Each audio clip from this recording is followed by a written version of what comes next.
with all vegetarian dishes, you need to cook the ingredients out as much as possible to get as much flavour as possible out of them.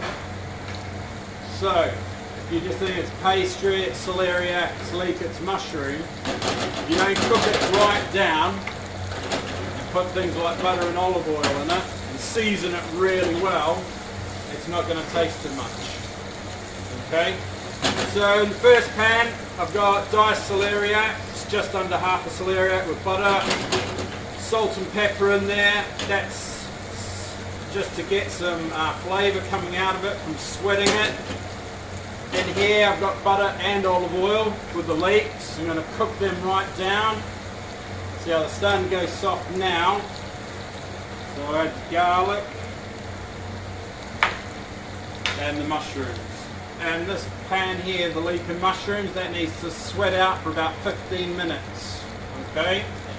So it does take a bit of attention, it does take a bit of time. Now from the leeks, the top bit that I didn't use, I julienned all them. You can deep fry them, and then you got crispy leeks, so you can make like a nest sort of thing with that.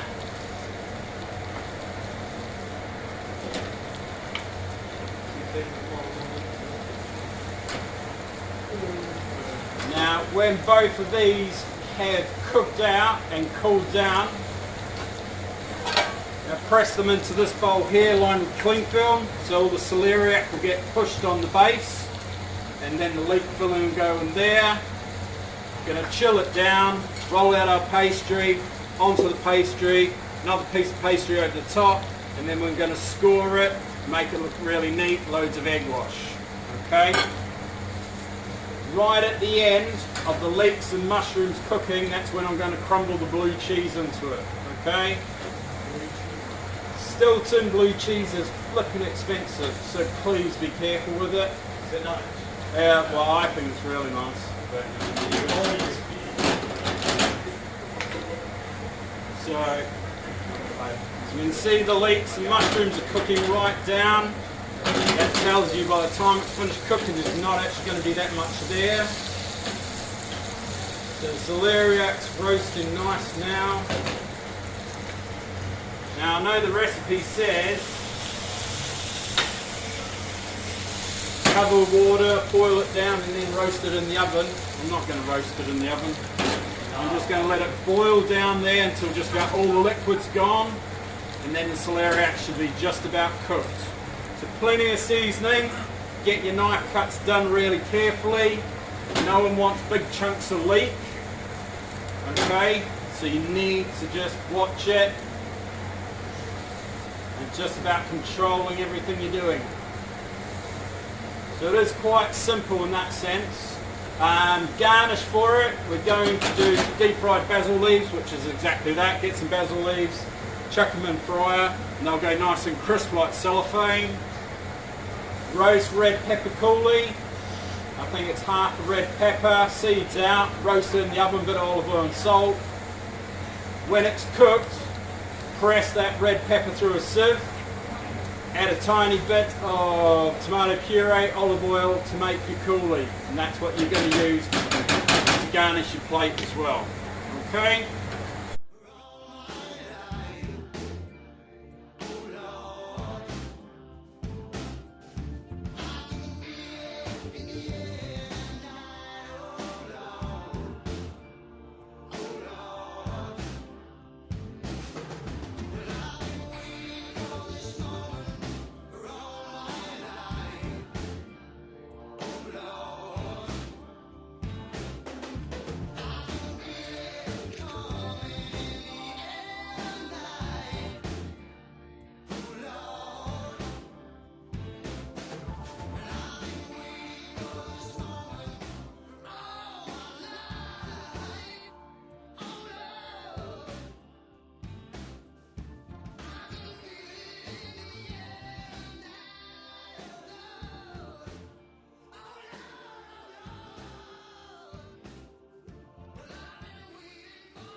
So once my celeriac and my leek and mushroom mixture were cooked off, I cooled them down.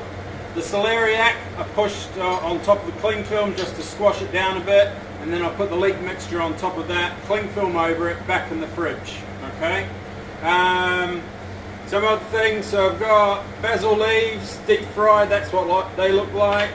I've got crispy leeks done, you don't have to do them. Diced up some red pepper as well, I don't know if I'll use it or not.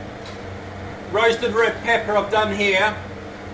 So olive oil, salt, roasted in the oven, probably about 15-20 minutes. As soon as it came out, I put cling film over it, so it's going to sweat and go really soft, and the skin will come off really easily. So soon I'll just push that through a sieve. As Lewis will tell you, it's hard work. Right, so puff pastry. You want to use a small plate, one that's just slightly bigger than the bowl you're putting it in. Don't use a big bowl to press your vegetables in either, otherwise they'll be very flat. So, plate off.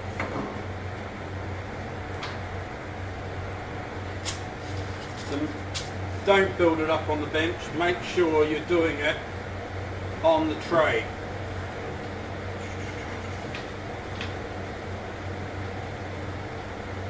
So because it's firmed up now, I should in theory be able to flip it out like that. So we've got some egg wash here. Your pastry wants to be about pound coin thickness. Do not make it really thick or too thin. Otherwise it won't cook properly.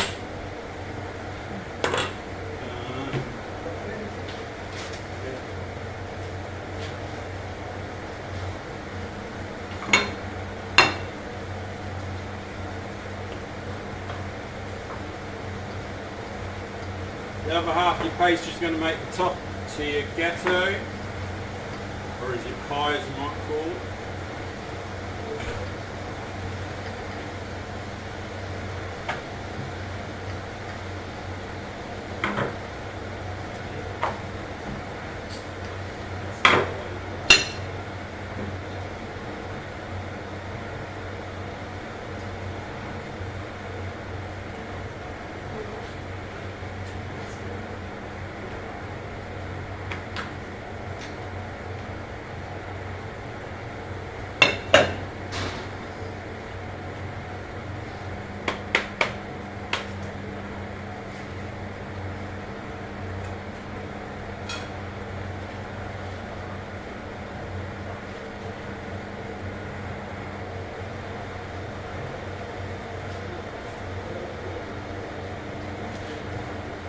So you press the top bit down, and then what you're going to do is fold the bottom edge over it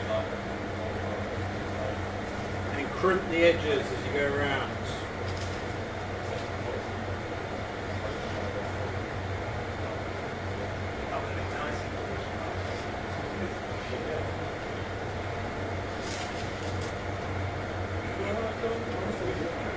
So you come back to finishing that soon. So as it's a Gateaux Pithivier, after you're done, what you need to do is score it. So using a sharp knife or a small knife, start in the centre and just run that knife down to the bottom in a slight arc. You want to do that all the way around.